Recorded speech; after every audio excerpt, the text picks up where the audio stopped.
परमेश्वर के नाम को महिमा मिले। तीमुथियुस के नाम पौलुस प्रेरित की पहली पत्री 4 अध्याय 1 और 2 पद।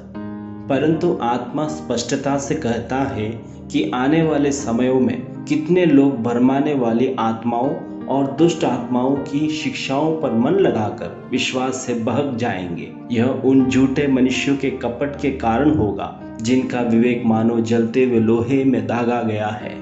इन आशीषित वचनों को आधार मानकर अच्छे विचारों को हस्तांतरित करें। इस विषय में प्रभु में आश्रित होकर हम मनन करें। पढ़े हुए वचन के अंदर अंतिम युगों के लक्षणों में से एक के बारे में बताया गया है। जो सत्य आत्मा के द्वारा नहीं चलते, पक्का है वह झूठे आत्मा के द्वारा धोखा खाएंगे। वे शैतान के उपदेशों का सहारा लेकर झूठ बोलने वाले लोगों के कपट में अनजाने में विश्वास करके वास्तविक विश्वास को त्यागे हुए लोग होंगे। सत्य आत्मा हमें सिखाता है। इन वचनों की गहराई को जब हम समझ रहे हैं तो प्रभु के भक्त ने गाया हुआ गाना मेरे मन में आ रहा है।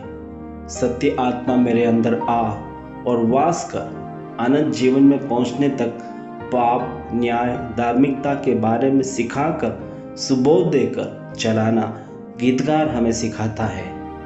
पढ़े हुए अध्याय का 2 पद, जिनका विवेक मानो जलते हुए लोहे से दागा गया हो, ऐसी एक बात को मिलाया गया है। जिनका मतलब गलत विचारों के चलाए चलकर दूसरों के मनों को सुई के तरह चुभोकर विचारों से भी ज़्यादा जहरीला अवस्था में उनके स्वयं के जीवन को, दूसरों के जीवन को ले जा रहे हैं। इस युग में परमेश्वर के अच्छे संतान बनकर अच्छे विचारों को सत्य आत्मा के द्वारा पढ़ाए जाने वाले, जीवन में अनुभव करने वाले अच्छे विचारों को एक दूसरों के साथ बांटें एवं वे दूसरों की आत्मिक बढ़ोतरी का कारण होने पाए। हमेशा गाना, प्रचार, प्रार्थना दूसरों पर क्रियान्वित नहीं होती होगी, परंतु उसी गाना, प्रचार और प्रार्थना में से अच्छे विचारों को हमारे प्रियों के साथ बांटते हैं तो उस व्यक्ति में एक बड़ा परिवर्तन लाने के लिए परम परमेश्वर पवित्र आत्मा से संभव है। इन बातों को समझकर अच्छे विचारों को बांटें। एक जाने माने न्यायाधीश के शब्द इस प्रकार थे। उनका नाम ओलिवर वेंडल होम्स है। उन्होंने इस प्रकार कहा, कई विचार बढ़कर मनों में विकसित होने का कारण उनके स्वयं का मन नहीं, परंतु दूसरों के द्वारा मनों में तोड़कर रखने के बाद से हुआ है। जाने माने इस न्यायाधीश के शब्द हमारे पढ़े हुए वचन के आधार पर नहीं बोला गया तो भी हम इन शब्दों का अनुकरण कर सकते हैं, कारण हमारे प्रचार के द्वारा गलत बातों के खिलाफ, धोखाधड़ी के खिलाफ, अत्याचार के खिलाफ अच्छे विचार हमारे प्रियों के साथ बांटते हैं तो हमारे आत्मिक वृद्धि से भी कई गुना ज़्यादा बढ़ोतरी, हमारे जीवन में हुए सत्य के प्रति, परमेश्वर के प्रति हुए विचार उन व्यक्तियों में फैलाते हैं तो कई गुना उपयोगी होने लायक गुण फलवंत होने की संभावना है।